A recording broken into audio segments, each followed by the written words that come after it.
Аудан орталығында номер 170 мектеп әбден ескірген болатын. Тұрғындар саны артқан сайын білім алушы балалар мектепке мұқтаж бола бастады. Аудан әкімі халықтың мұқтажына құлақ түріп, балалар үшін де көптеген оңды жағдайларды жасап келеді. Соған орай жаңа оқу жылы қарсаңында Қазалы ауданының орталығындағы 2 қабатты 250 орындық жаңа мектептің құрылысы жуырда аяқталмақ. Құрылыс сомасы 847 миллион теңгені құрайтын бұл ғимарат Қызылорда облысы құрылыс басқармасының тапсырысы бойынша салынуда. Мердігер мекеме СКС инженеринг жауапкершілігі шектеулі серіктестігі салып жатқан құрылыстың жобасы өзгеше. Заман талабына сай салынып жатқан ғимарат нысанында балаларға қажетті спорт зал, асхана, акт залы және қосымша кабинеттер қарастырылған. Басты қуантарлық жағдай мектепке оқушылардың және ұстаздардың игілігі үшін жедел саты жұмыс жасамақ. Мына ғимарат Қызылорда облысы құрылыс басқармасының тапсырысы бойынша Қызылорда облысы Қазалы ауданында салынып жатқан 250 орынға арналған мектеп ғимараты. Қазіргі күнде бұл ғимаратта бізде өздеріңіз тұрғанда тазалау жұмыстары, бұл 2 этажда тұрады. Ғимаратымыз 2 этажда. 2 этажда тазалау жұмыстары жүргізіледі. Енді бірінші этажға түсеміз.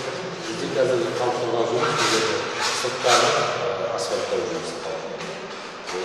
Бізде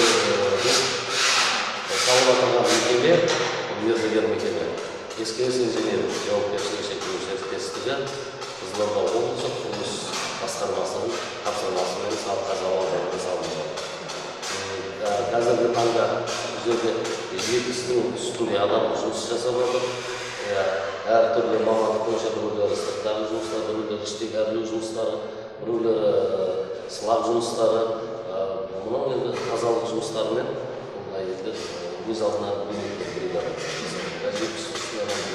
Қанша теңге бөлініп енді несі тендердің бағасы 800 теңге. Өздеріңіз мөлшеріңіз осы оқу жылына, биыл оқу жылына толығымен тапсырып береміз деп бастаймыз. Ерекше нелерді құрылыс объектілері мысалы, бізде ерекше Бұл жерде енді басқа көп мектептермен салынып жатқан мектептерге қарағанда бұл жерде ерекшелігі, бұл жерде лифтіміз бар. Жедел саты дейді, жедел сатыларымыз бар. Бұл жерде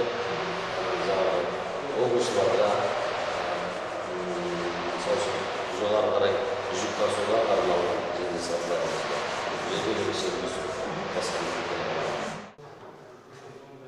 Аудан орталығында және шеткі ықшам аудандарда соңғы жылдары жаңа тұрғын үйлер пайда болуда. Соған орай әлеуметтік нысандарға деген қажеттілікте туындаған. Оны шешудің оң жолдары біртіндеп жүзеге асырылып келеді. Соның бірі осы білім ұясының жаңа оқу жылына аудан оқушылары үшін жасалынып жатқан дайындығы. Тағы айтатын жақсы жаңалықтың бірі үстіміздегі жылы жайлы мектеп жобасы бойынша Қызылорда облысы Қазалы ауданы Арықбалық ауылдық округінде жаңа мектептің құрылысы басталмақ. Ал 2024 жылы Қазалы ауданы бойынша тағы да жаңа мектеп салу жоспарлануда. Бибінұр Қаражанова, Ерғанат Асаутаев, Дәуренбек Қайруллаев, Серік ТВ телеарнасы.